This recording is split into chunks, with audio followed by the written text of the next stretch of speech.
আসসালামু আলাইকুম ভিউয়ার্স।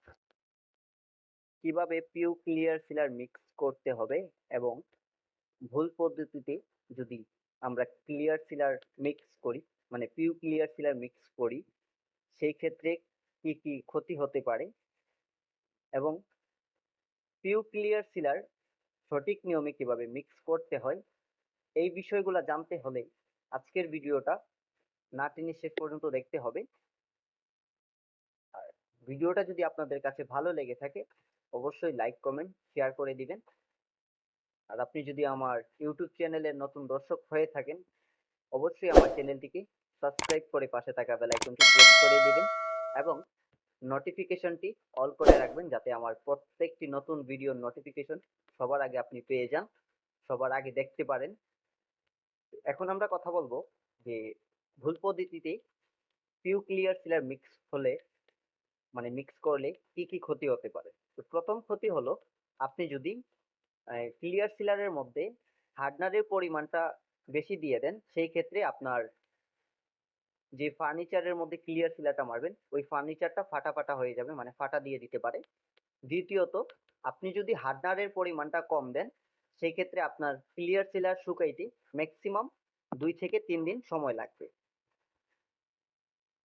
তৃতীয়ত, আপনার ফার্নিচারের মধ্যে বেশিরভাগ ফাঙ্গাস পড়ে যাবে। এবং সঠিক নিয়মে কিভাবে ক্লিয়ার সিলার মিক্স করতে হয় চলুন এটা দেখে নিই আমরা। তো সঠিক নিয়মে ক্লিয়ার সিলার মিক্স করার জন্য প্রথমে আমরা যেটা নিব সেটা হলো clear sealer, pure clear sealer. তো পিউ ক্লিয়ার সিলারের পরিমাণটা আমরা দিব 1 লিটার। আপনারা চাইলে এর থেকে কমও মিক্স করতে পারেন। এবং পিউ ক্লিয়ার সিলারটা মিক্স করার জন্য একটা পাত্র নিয়ে নেবেন যেটার মধ্যে আপনারা ক্লিয়ার সিলারটা মিক্স করবেন। তো আমি আবারও বলে দিচ্ছি, পিউ ক্লিয়ার সিলারের পরিমাণটা নিতে হবে 1 লিটার। তারপর যেটা নেবেন সেটা হলো 446 থিনার। তো থিনারের পরিমাণটা দিতে হবে 900 গ্রামের মতো। আপনারা চাইলে পুরো 1 লিটার দিতে পারেন পাতলা করার ক্ষেত্রে। তারপর মেইন যে জিনিসটা সেটা হলো হার্ডনার। হার্ডনারের পরিমাণ আপনারা কতটুকু দিবেন? হার্ডনারের পরিমাণটা দিবেন পুরো 500 গ্রাম। এর থেকে বেশি যদি দেন তাহলে কিন্তু ফাটা দিয়ে দিতে পারে, কিংবা যদি কম দেন সেক্ষেত্রে আপনার সিলারটা শুকাইতে ম্যাক্সিমাম 2 থেকে 3 দিন সময় লাগবে। তার উপরে ফাঙ্গাস পড়ার সম্ভাবনা বেশি থাকবে। তো তার জন্য আপনারা সঠিক নিয়মে ক্লিয়ার সিলার মিক্স করার ক্ষেত্রে 1 লিটার ক্লিয়ার সিলারের সাথে 900 গ্রাম 446 থিনার, 500 গ্রাম হার্ডনার দিয়ে মিক্স করে নেবেন। মিক্স করে নেওয়ার পর আপনারা যখন পিউ সিলারটা মারতে যাবেন তখন অবশ্যই যে ফার্নিচারটার মধ্যে আপনারা পিউ সিলারটা মারবেন সুতি তেনা দিয়ে ভালো করে পরিষ্কার করে নেবেন। এবং গানের মধ্যে আপনারা যখন ক্লিয়ার সিলারটা নেবেন তখন অবশ্যই ওই ক্লিয়ার সিলারটাকেও ভালো করে ছেঁকে নিতে হবে, মানে সুতি তেনা দিয়ে ভালো করে ছেঁকে নিতে হবে। অনেক সময় দেখা যায় আপনি ক্লিয়ার সিলার মিক্স করতেছেন, ক্লিয়ার সিলার মিক্স করার সময়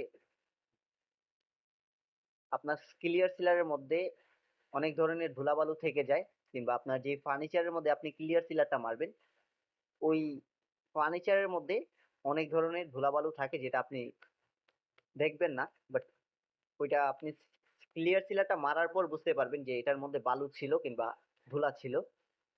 এটা তখনই বাজবে যখন আপনার ক্লিয়ার সিলারটা মারবেন, শুকিয়ে যাবে, কিছুটা শুকাবে, তখন আপনি দেখবেন যে বালু বালু হয়ে গেছে, মানে দানা দানা হয়ে গেছে আপনার ফার্নিচারটা।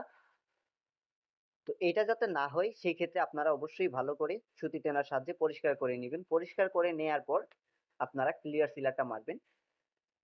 আর গানের মধ্যে ক্লিয়ার সিলার নেয়ার আগে অবশ্যই ছেঁকে নিবেন। তা না হলে আপনার ক্লিয়ার সিলারের মধ্যে অনেক ধরনের ময়লা থাকে, ওই ময়লাটা আপনার গানের ভিতরে যেয়ে আপনার গান, যে গান দিয়ে আপনি সিলারটা মারবেন ওই সিলারের গানটা জাম করে দিবে।